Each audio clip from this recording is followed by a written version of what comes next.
Getting to know you, getting to know all about you. Today we're sitting down with Danielle ate the sandwich. Hello. And Danielle, the first question I would like to ask you is, what is your favorite kind of sandwich? Ooh, good question. Even though I just ordered a veggie sandwich from a corporate sandwich shop, which shall not be named because we don't have an appropriate sponsorship, I usually say peanut butter and jelly. I love the classics. Are you a crunchy or a creamy I'm a gal? creamy peanut butter fan, and I feel like I get severely judged. Whenever I say that's like I'm judging you right now. That's like a relationship make or breaker when I reveal my deepest secret that I feel like peanut butter is already kind of like chewy enough that I don't need more texture. Peanut butter is doing fine on its own. I don't need nut chunks. You're a really awesome songwriter. Thank you. And I would love to know, who are some of your biggest songwriting influences? I think the answer has changed over the years, but when I first got started, I really loved Ben Gibbard, the lead singer and writer for Death Cab for Cutie, He writes amazing lyrics. I know, yeah, as well as Paul Simon.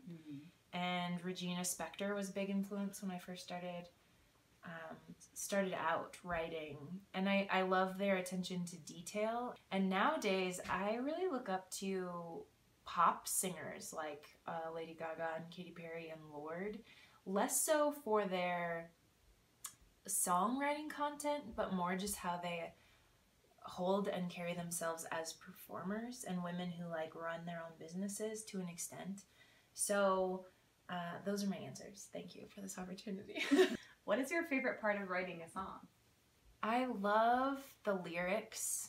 I think I love writing lyrics that are smart and poetic, so they sort of fall out of your mouth nicely, but they're also sort of dressed in metaphor, so like only I know what I'm really talking about. I like being mysterious and putting my guard up, something I do really well. And so the process of writing feels so much different to me than performing. So when you're alone and you're writing and you're working and you're scribbling, you're sort of more bare and vulnerable, even though I think performance feels much more intimidating because you're up there alone performing in front of people. But when I start to perform the song, then I really like to experiment with how to deliver it and how to phrase it. And it's weird because we write these songs, and you know, the moment we call them finished, then we record them, and then like over 2 or 3 years we perform them, and then I feel like they really get in their sweet spot, but they've already been recorded like 3 years prior. So I think that's just funny, the way, like the timeline of the life of a song, it only keeps getting better because you get better just naturally performing. Every time you perform is a practice. But I do like songwriting. And I've been in a block. I've been in a dry spell with my songwriting, so I kind of miss that. I miss like sitting down and being like, that was brilliant. I haven't had that in a while, but I'm hoping that eventually it will come back. If you've seen my songwriting, please call 1-800-SANDWICH. In your next batch of songs that will be born, and I have faith that they will, and that your writer's block will come to an end. What is one topic you would like to tackle? Well, I think like politics, not even like the grit of mentioning people by name, but more so just like standing up for causes again. When I was younger, I had a lot of gay rights songs, and even like I had a gender stereotype song and a song about transgender folks, and I haven't written a lot about like social issues recently, and that's not because I don't believe in them strongly anymore. I think I just got distracted with my own life. So I'd almost like to work on telling other people's stories and fighting for causes, because we as songwriters do have a platform, no matter how many people are listening. And I've seen a lot of my peers rise to the occasion of that and like write powerful songs about stuff that needs to be said.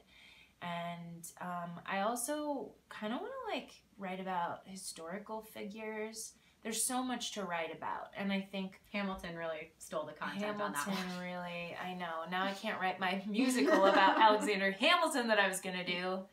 That's what's hard too, is I can kind of say I should write a song about A, but then when I sit down and it starts to come out, and even if I'm telling myself it's a song about A, as the song starts to write, I'm like, this really song isn't about about something A, else. it's about B or C. Yeah. So I think you can plan that out as much as you just kind of have to let it come to you.